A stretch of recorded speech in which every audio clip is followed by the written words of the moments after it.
Olá, debatedores, tudo bem com vocês? Espero que esteja tudo bem. Meu nome é Maria Tereza, eu sou uma das diretoras da Sociedade Sergipana de Debates, particularmente sou diretora de mídia. É um prazer estar com vocês aqui hoje, seguindo, nas nossas aulas de formação temática. Eu vou dar uma aula para vocês sobre política brasileira. E esse é um tema muito importante que a gente saiba não só como debatedores, mas também como cidadãos de um país. É importante que a gente se politize, e é importante que a gente entenda por que a nossa política é do jeito que ela é, até para que a gente possa se posicionar politicamente da melhor forma possível, para que a gente consiga votar da melhor forma possível e exercer o nosso papel de cidadão da melhor forma possível. A abordagem que eu vou fazer aqui hoje com vocês é uma abordagem histórica. Então, se eu passo mais um slide aqui, vocês vão ver que eu coloquei a frase uma jornada para entender como o passado afeta o presente. Então, a gente vai entender nessa aula como é que dos vários eventos históricos do Brasil e como é que coisas que aconteceram há tanto tempo atrás conseguem afetar a mentalidade política do nosso país até hoje. Vou fazer um grande disclaimer, antes de mais nada, que política brasileira é algo muito complexo e muito grande, muito vasto, daria um curso, né? Política brasileira é um assunto que daria um curso. Então, é impossível que em uma aula que provavelmente vai ter 15 ou 30 minutos, né, de 15 a 30 minutos, eu traga aqui para vocês a política brasileira em toda a sua complexidade, com todos os seus nuances. Isso é impossível, mas eu vou trazer aqui para vocês conceitos que eu acredito que sejam muito importantes da gente entender e que já agregam muito ao conhecimento que a gente tem sobre a política do nosso país. Então, hoje, primeiramente, né, eu estou fazendo essa introdução que a gente vai seguir com ela. Quando essa parte mais introdutória da aula acabar, eu vou explicar para vocês um pouco sobre a organização política do nosso país. Então, separação dos poderes, federação, um pouco sobre direito constitucional. Eu acho que é algo que todo mundo precisa entender, né? É muito importante. Também depois, seguindo, eu vou apresentar para vocês um conceito que já faz a gente entender muito sobre por que a nossa política é do jeito que ela é, que é o patrimonialismo. A gente também vai entender por que o Brasil tem esse problema de patrimonialismo a partir de uma análise histórica. E eu acredito que vai ser muito interessante e que vai agregar muito ao conhecimento de vocês. Depois, eu vou tratar de um assunto que também é muito importante, que é o valor da terra no Brasil. Por que a gente tem fetiche em commodity, por exemplo? Por que o Brasil é um país tão desindustrializado? Por que o agro é tão forte ao ponto de existir uma bancada do agro? Também é algo que é muito presente no nosso país, que afeta a nossa política e que é importante que a gente entenda. Depois, eu vou tratar de um assunto que também acredito que seja muito interessante, que é o voto no Brasil. Por que o Brasil, o brasileiro vota do jeito que ele vota? Então, esses foram os conceitos que eu quis trazer aqui hoje e que eu espero que ajude vocês quando vocês estiverem debatendo sobre um tema que tem a ver com política brasileira.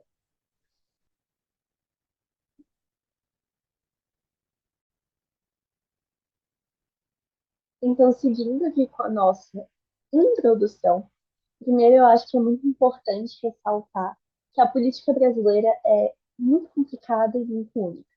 Então, já falei, né, que a gente é dotado de uma certa complexidade. Quando eu fiz o disclaimer, que eu não vou conseguir fazer tudo sobre política brasileira. Mas é interessante a gente pensar no quão único a nossa política também é, a nossa história política. Então, por muitas vezes, o Brasil é considerado um país até surreal, dotado de um surrealismo político. Por quê? Porque, primeiramente, a gente teve a nossa independência declarada pelo colonizador. Isso não é normal, isso geralmente não acontece. Não dizendo que não houveram revoltas ou uma vontade popular para que a gente fosse um país independente. Mas, no final das contas, quem declarou a nossa independência foi o próprio colonizador. A nossa república foi declarada por um monarquista, que é o Deodoro da Fonseca, que inicialmente era um monarquista. Desafiamos as elites do café com um café tutor, Getúlio Vargas. Getúlio Vargas tinha falado tudo errado. Que era mãe dos ricos e pai dos pobres. E para evitar uma ditadura, que seria a tal da ameaça comunista, ditadores deram um golpe. Então, o Brasil é um país muito contraditório politicamente e muito único também. E é interessante a gente pensar sobre isso e pensar como isso não acontece em outros países. Eu não estou conseguindo passar o slide. Eu também trouxe aqui para a parte mais introdutória da nossa aula livros e formas de se informar sobre política. Então, é muito interessante, é muito importante que a gente entenda a história do nosso país para que a gente consiga entender o nosso país hoje. E os livros que eu trouxe têm essa abordagem. Alguns vocês podem até lembrar das aulas de sociologia que a gente tinha no ensino médio. Então, Raízes do Brasil, do Sérgio Buarque de Holanda. Acho interessante falar que o Sérgio Buarque de Holanda é o pai do Chico Buarque. Então, né, olha essa família, eram bem talentosas. Brasil, uma biografia da Lilia Schwartz, que é uma historiadora muito famosa. O Povo Brasileiro, do Darcy Ribeiro.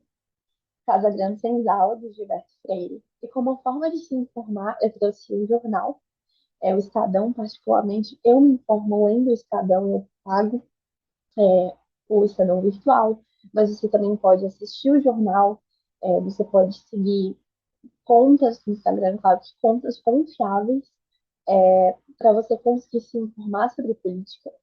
E é muito importante que a gente saiba de tudo isso, que a gente encontre formas confiáveis de se informar, porque dessa forma a gente consegue ter uma análise mais crítica sobre a política no nosso país, né?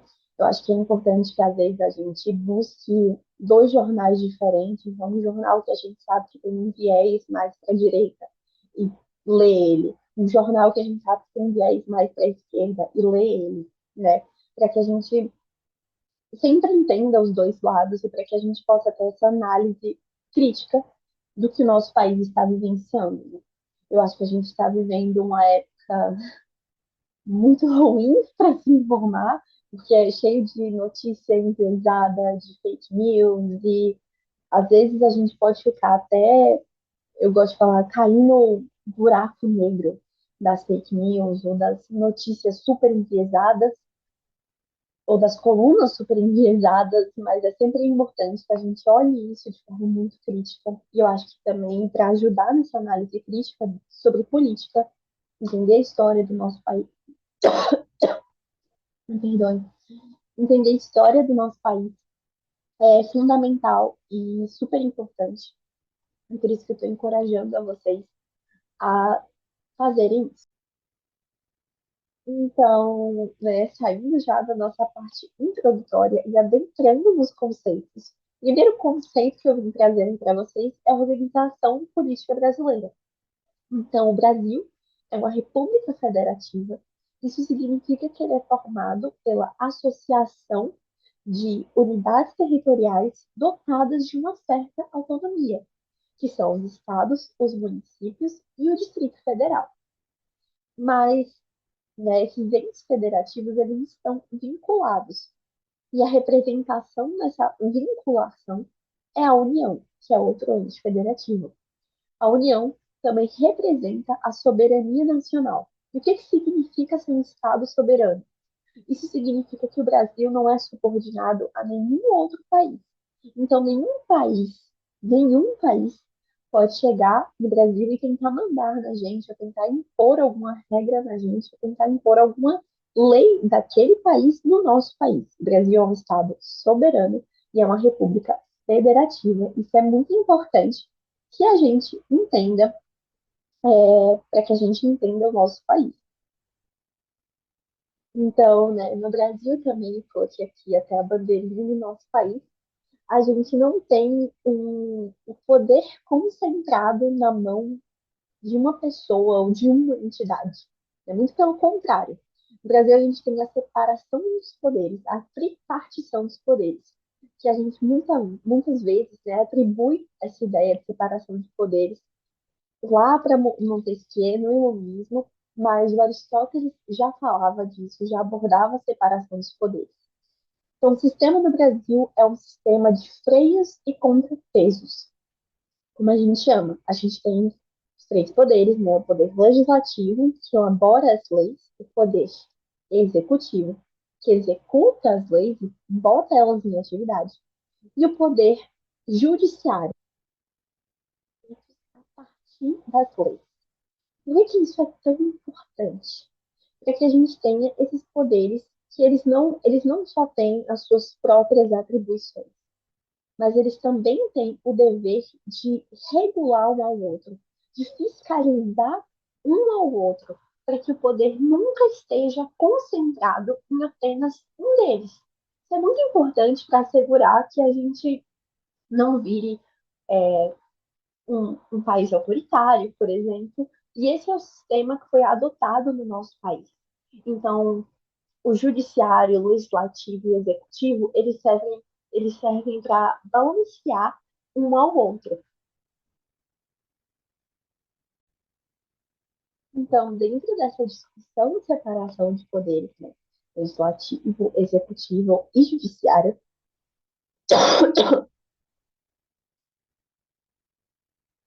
me perdão, a gente tem o Congresso Nacional, que é formado pela Câmara dos Deputados e pelo Senado Federal. Qual a diferença entre esses dois? A Câmara dos Deputados é a representação da população, enquanto o Senado Federal é a representação dos estados e do Distrito Federal. Para que uma lei no nosso país seja elaborada, editada, aprovada, né, a gente precisa dessas duas casas. A gente precisa que ela passe por essas duas casas. Se a lei surge, né, como ideia na Câmara dos Deputados, a casa revisora será o Senado Federal. Se a lei surge no Senado Federal, a casa revisora será a Câmara dos Deputados. Então, essas duas casas, o Congresso Nacional, é quem elabora as nossas leis, quem edita elas, e é muito importante que passe tanto pela Câmara dos Deputados quanto pelo Senado Federal. Agora, né, falando um pouco sobre o Poder Judiciário, eu trouxe uma discussão sobre o STF, o Supremo Tribunal Federal. É importante que a gente entenda que no Brasil a gente tem a Constituição, né, a Constituição Federal, que é uma. Eu esqueci como fala, gente, mas é tipo assim, o centro de tudo, né? Quando a gente para pensar na legislação do nosso país, a Constituição é o centro de tudo, né? Ok? Então a gente precisa de um órgão que proteja essa Constituição. E esse órgão é efetivamente o STF, tá? Essa é a função principal do STF, serem os guardiões da Constituição. O sistema eleitoral brasileiro teve sua definição, foi definida, né, com a Constituição de 88. De novo, a Constituição é o centro do que acontece no nosso país. E é a forma como os representantes governamentais são escolhidos dentro do Brasil. Então, primeiramente, a gente tem o voto secreto, que é obrigatório para pessoas entre 18 a 70 anos. E existem dois sistemas dentro do nosso sistema eleitoral, que é o sistema majoritário e o sistema proporcional.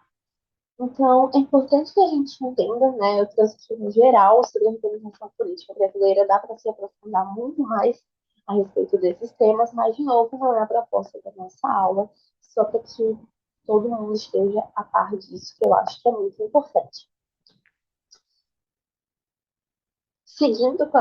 Então, né, seguindo aqui com a nossa aula, eu queria trazer para vocês o conceito de patrimonialismo. E eu coloco aqui um questionamento.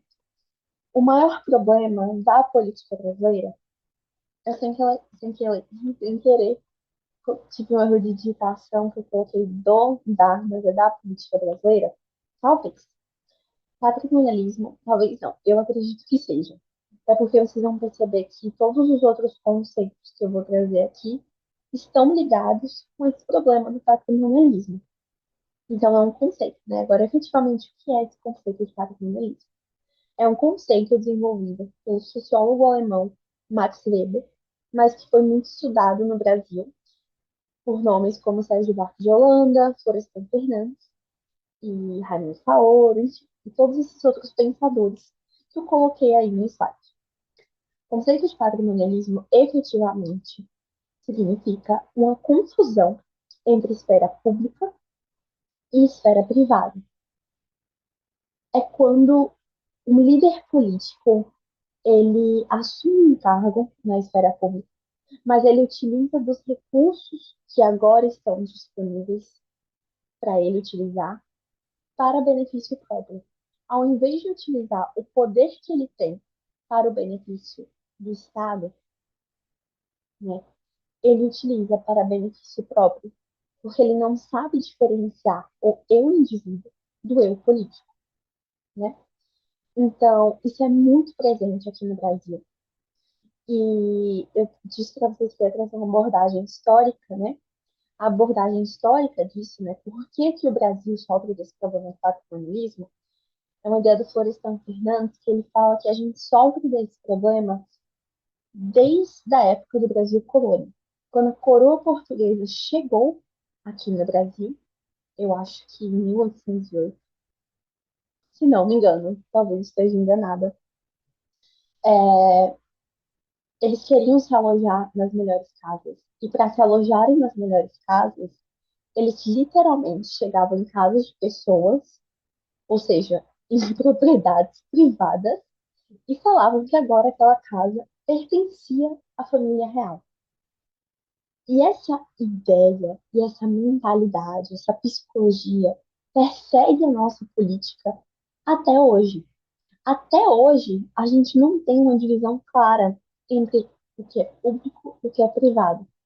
Principalmente, né, no que diz respeito ao líder político conseguir diferenciar ele como pessoa e ele como político, né? Não saber diferenciar que ele é um cargo e que ele não deve agir, não deve utilizar os recursos que estão disponíveis para ele em prol de si mesmo. Ele tem que fazer isso em prol de um bem maior, que é o Estado. Então, eu acredito, né, que muitas vezes, por que que o Brasil é um país tão corrupto? Talvez seja por causa disso, né? Porque está muito na mentalidade política do nosso país que aquilo que é público não é público, é como se fosse do político, sabe? Então, ele não enxerga a função dele como se fosse algo para beneficiar o país, ou para beneficiar aquele Estado, mas sim para beneficiar a si próprio. Isso faz parte da mentalidade política, e por isso que muitas vezes eu acho que a gente pode ser um país tão corrupto, entre tantas outras coisas, né? Eu diria que esse é um dos motivos. E talvez até assim, num debate sobre isso, você pode trazer essa questão do patrimonialismo, essa questão da mentalidade política do nosso país. Então, é um conceito que eu gosto muito, que eu acho que diz muito sobre o país que a gente vive e acho que é muito importante a gente aprender ele. Eu falei aqui bem por cima, mas tem como se aprofundar mais. Outra coisa, outro pensador, né, que trouxe ideias no Instituto do Patrimonialismo foi o Sérgio Buarque de Holanda, e ele fala sobre o homem cordial, né? O homem cordial que é um tipo de espécie muito comum no nosso país, e ele fala que o homem cordial não age de acordo com a racionalidade, mas sim com suas emoções, né? Mas sim com o seu coração. Então, por exemplo, por que que isso tem a ver com patrimonialismo, né? Porque vamos pensar assim, uma pessoa que está exercendo um cargo político precisa indicar alguém. Muitas vezes essas indicações, elas, de novo, não estão, elas não são feitas pensando no que é melhor para o Estado, no que tem mais competência para exercer essa função. Mas elas são feitas pensando, tipo assim, ah, é meu sobrinho, eu vou colocar ele ali. Esse é o homem cordial, entende?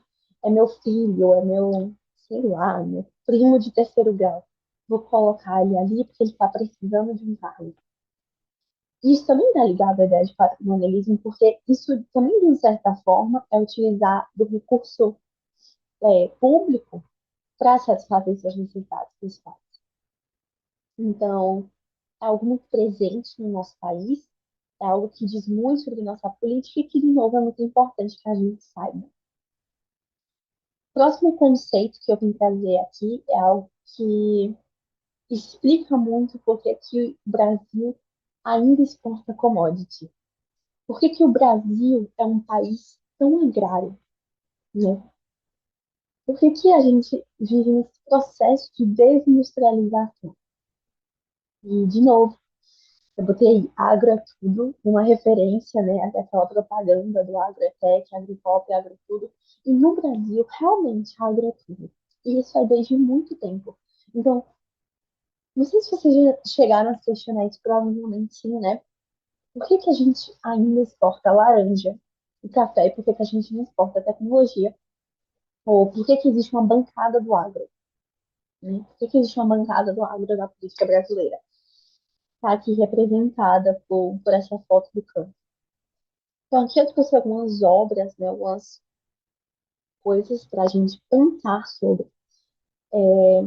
Aqui tem as capitanias hereditárias, uma pintura de um senhor de engenho, política do café com leite, uma foto não, um retrato daquela pintura do Cândido Portinari que fugiu, o lavrador de café, eu acho que é o nome. E uma foto da bancada do agro, né, para representar o fato de existir isso no Brasil. E por que que existe? Eu acredito, né, isso é algo aqui que eu estou trazendo para vocês, que desde as capitanias hereditárias, quando houve a divisão, né, das terras, e essas terras foram dadas pela coroa portuguesa para nobres, para que eles pudessem explorar e administrar e colonizar, que surgiu a ideia do valor da terra no Brasil. Então, eu acho que é tão antigo assim. Muito tempo depois, a gente tem a figura do senhor de engenho. De novo, é como se fosse um ente de uma elite agrária. Né? O senhor de engenho, ele controlava o lugar que ele vivia, ele era dono de uma grande propriedade rural, ele era a nobreza daquela época, né? Ele era, tipo, uma pessoa muito bem conceituada, uma pessoa que tinha envolvimento político. Então, ter uma bancada do agro hoje, o agronegócio ser tão forte no Brasil hoje em dia, vem muito desse nosso passado, né? Política do café com leite nem se fala. Era literalmente uma elite agrária que ficava alternando no poder, né? Paulistas e mineiros. Então, tudo isso explica para a gente por que que o agronegócio controla o Brasil hoje em dia, né? Por que que a gente tem uma bancada do agro?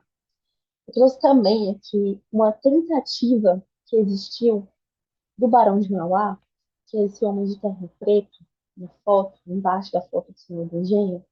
Estou dizendo foto, mas é retrato, né? Não é de pintura. Na pintura do Senhor de Engenho, ele tentou industrializar o Brasil, ele tentou construir ferrovias, mas ele nunca obteve sucesso, porque o agro no Brasil sempre foi muito forte, sempre foi algo muito presente, faz muito parte da nossa mentalidade.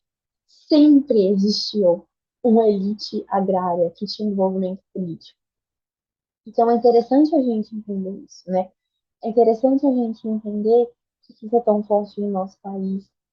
E eu quis trazer aqui para vocês também, para instigar essa análise, esse pensamento, que eu acho muito interessante, eu acho que diz muito sobre o nosso país. Próximo conceito que eu queria trazer aqui para vocês é o voto de cabresto. O voto de cabresto acabou? Não. Por que que o voto? Então, primeiramente, eu acho que quem estava nesse vídeo, né? Todo mundo que estava nesse vídeo tem uma ideia do que é o voto de cabresto, porque todo mundo teve aula de história no ensino médio, no ensino fundamental. Eu trouxe essa charge que é bem emblemática e, né, o voto de cabresto, antigamente o voto não era secreto. E existiam os coronéis, de novo, coronéis, elite agrária, com envolvimento político, com controle. Enfim, existiam os coronéis e eles basicamente forçavam as pessoas a votarem em quem eles quisessem que estivesse no poder naquela época. E era muito fácil manipular esse voto justamente por ele não ser secreto. Os coronéis ameaçavam as pessoas, principalmente pessoas mais pobres. Então, muitas vezes o coronel escrevia no papelzinho, né? Porque, gente, se existe analfabetismo no Brasil hoje em dia, imagine há tanto tempo atrás. Enfim, era isso, né? Ele é muito bem representado por essa charge. E às vezes a gente tende a pensar que esse voto de cabresto acabou, que agora o voto é secreto e que como mais fazer mais isso. Mas tem sim, gente, é muito feio. Quando eu trouxe a ideia do patrimonialismo, eu falei sobre indicação. Indicação por indicação de, tipo assim, eu tenho um cargo e eu vou colocar meu sobrinho nesse cargo. O que acontece muito também no nosso país é, tipo assim, se você votar em mim, eu te coloco nesse tal cargo. Isso também não é manipular o voto de alguém? Isso também não é comprar um voto de alguém? Isso também não é voto de cabresto, gente? Então, muito do voto no Brasil ainda é feito dessa forma. Esse voto, às vezes, que vem de uma emoção, sabe, não é racional. E daí a gente volta para pensar de novo na ideia do homem cordial, na ideia do homem que não age pela racionalidade, mas sim pela emoção, que é muito comum dentro do nosso país. O voto no Brasil é muitas vezes feito dessa forma, né? O, o coronel, naquela época, ele era quase que um ser assim paternal, sabe? Isso ainda existe dentro do nosso país. E tem como vocês trazerem essa discussão para dentro de um debate. E a gente entender que isso vem de muito tempo é muito interessante também. Só é se entender no passado que a gente tem de presente. Nessa mesma ideia de voto e de politização, né, de uma sociedade politizada ou não, eu trouxe para vocês uma frase do Aristides Lobo, eu acho que é do Aristides Lobo, que é que o povo assistiu aquilo bestializado. O que o Aristides Lobo está falando? Nesse retrato aqui, a gente tem a proclamação da República. Olhem bem essa imagem. A única coisa que a gente consegue ver são militares. A gente não vê o povo. A gente não vê o povo participando da proclamação da República. E o que isso diz a respeito do nosso país? Que desde muito tempo a gente não tem uma sociedade politizada, né? E é assim até hoje, né? Trazendo de novo o conceito do homem cordial. Muito do voto no Brasil, muita da discussão política no Brasil é feita dessa forma emotiva, não de uma forma racional, não de uma forma crítica, né? E eu gosto muito dessa frase, e o povo assistiu aquilo bestializado. Ela está falando justamente sobre isso. A proclamação da República não teve participação popular, né? Não teve. E está muito bem mostrado aí nesse retrato. Muitas vezes, até hoje em dia, a política brasileira vai se desenrolando e a gente assiste, ainda assiste, bestializado. Então, eu queria terminar essa aula, que eu espero que vocês tenham gostado, espero que tenham plantado sementes e, claro, como eu falei no início da aula, não tem como a gente se aprofundar